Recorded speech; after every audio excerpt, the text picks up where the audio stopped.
um artista de origem judaica que escapou do Holocausto graças à sua paixão pela música e, principalmente, graças a nobres atos de desobediência a leis injustas e tirânicas. Sua história se tornou um dos filmes mais prestigiados do cinema, O Pianista. Este é o Visão Libertária, sua fonte de informações descentralizadas e distribuídas. Esse artigo foi escrito por historiador libertário, revisado e narrado por Coreia com K. Władysław Szpilman foi um pianista polonês nascido na cidade de Sosnowiec.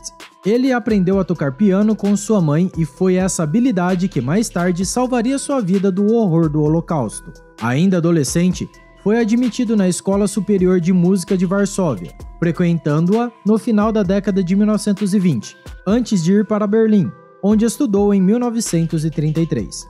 Posteriormente, voltaria a Varsóvia para ter aulas até 1935. Cabe ressaltar que Szpilman tinha origem judaica. Em 1933, Hitler chegou ao poder na Alemanha, mudando radicalmente as leis e a condução política do país.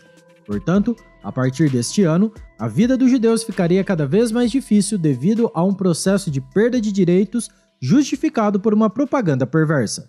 Na década de 1930, arrumou um emprego na rádio estatal polonesa em Varsóvia, fazendo muito sucesso pela maneira de tocar as obras clássicas e jazz. A vida desse homem muda quando a Alemanha invade a Polônia em 1º de setembro de 1939, iniciando a Segunda Guerra Mundial na Europa. Com uma rápida e avassaladora vitória do exército alemão sobre os poloneses e com uma forte ajuda soviética na frente oriental da guerra, a Polônia é dividida pelos dois exércitos vencedores.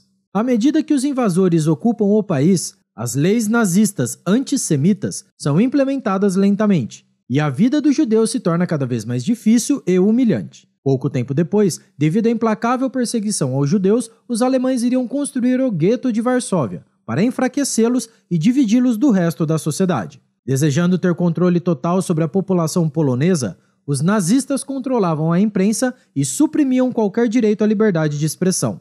A censura foi rigorosa em todos os setores, seja jornais, rádio ou cinema. Além disso, a ocupação do exército alemão foi marcada por várias brutalidades como massacres de civis, espancamentos, execuções e prisões de qualquer suspeito. Uma das políticas predatórias do Terceiro Reich foi sobre o confisco de bens de pessoas comuns que não cometeram nenhum crime. Tanto judeus quanto poloneses que se opuseram à tirania nazista tiveram seus pertences roubados. De toda forma, durante o Holocausto na Europa, judeus de diversos países teriam seus pertences saqueados. A Polônia foi, sem dúvidas, um dos países com mais campos de concentração nazista, onde todo tipo de indivíduo considerável indesejável pelo regime fora enviado, não apenas os judeus. Entre eles, se destaca o famoso campo de Auschwitz-Birkenau. A perseguição e controle sobre a população judaica começou com as leis raciais. Elas tinham como objetivo invalidar direitos dos judeus e demais grupos, como proibir o direito de trabalhar, o acesso à educação e o casamento entre judeus e não-judeus. E por fim, para destruir a nacionalidade polonesa, os nazistas impuseram o alemão como língua oficial do país. Todas essas táticas foram uma forma de subjugar e escravizar toda a nação. A família de Szpilman foi diretamente afetada pelas leis. Eles foram rapidamente transportados para o gueto de Varsóvia, tratados desumanamente. O local, que se tornaria bastante insalubre, era pequeno e abrigou um enorme número de 400 mil judeus. Lá dentro, a maioria da comida chegava graças a contrabando ilegal, ou seja, por pessoas que se rebelavam contra as leis injustas do Estado alemão. As deportações para campos de concentração eram frequentes.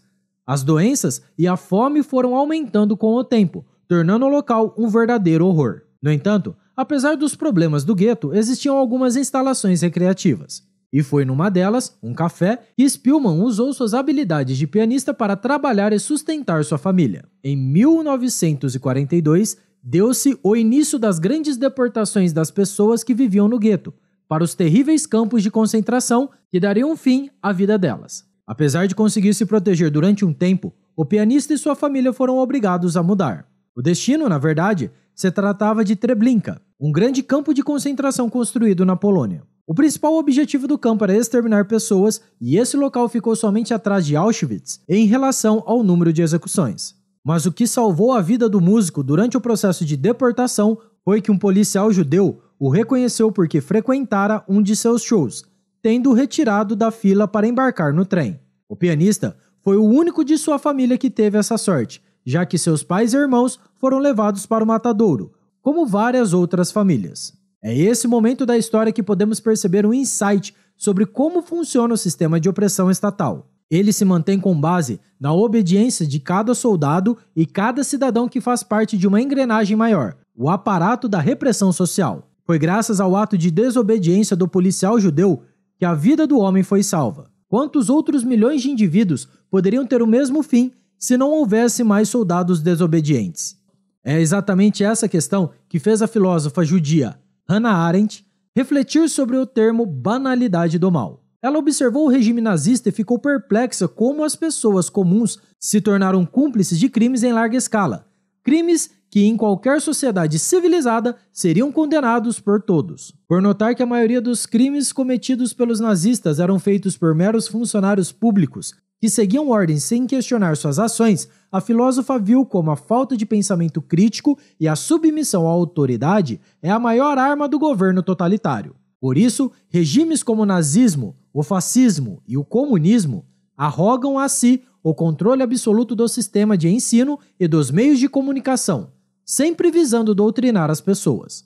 Afinal, é graças ao consentimento e aceitação passiva das pessoas que o governo consegue se impor e controlar a maioria. Se quiser saber mais sobre Hannah Arendt e seus estudos sobre regimes totalitários, recomendamos o vídeo aqui do canal.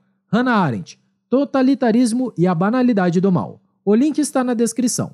Posteriormente, Spillman iria continuar vivendo no gueto, auxiliando seus moradores a contrabandear armas para o levante da resistência judaica. Mais tarde, no início de 1943, por sorte, escapa do gueto e se esconde dos soldados de Hitler num prédio abandonado em Varsóvia, onde ficaria mais de um ano. Meses depois, resolve se mudar. Foi nesse momento que ele acabou sendo descoberto por um capitão alemão, um prestigiado veterano da Primeira Guerra Mundial, tendo a condecoração da Cruz de Ferro de primeira classe. O encontro com o militar mudou a vida de Spillman, e ele chegou a relatar esse momento em seu livro de memórias.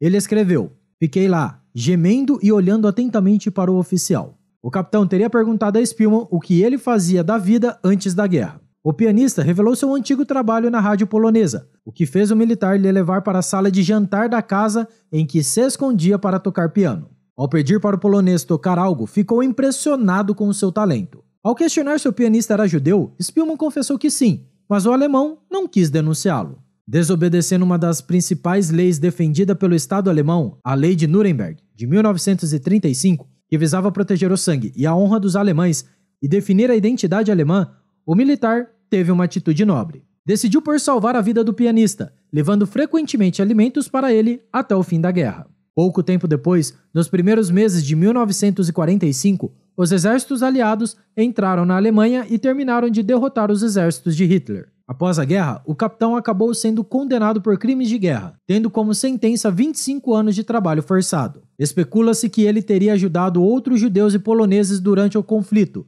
e em seu julgamento, redigiu uma carta à esposa pedindo que ela os contatasse para ajudá-los com sua libertação. No entanto, o militar alemão não teria a sorte de ser absolvido, e acabou falecendo num campo de prisioneiros de guerra soviético no ano de 1952. A vida de Władysław Spillman se tornou um filme prestigiado pelo cinema, sendo bem recebido pela crítica, tendo alcançado sucesso mundial e vencido 3 prêmios do Oscar, 2 BAFTAs, 6 Césares e a Palma de Ouro no Festival de Cannes. O filme, dirigido por Polanski, é baseado no livro autobiográfico do pianista lançado em 1946, após a guerra. Inclusive, o autor que interpretou o polonês, Adrian Brody, ganhou o Oscar de melhor ator, devido à brilhante atuação.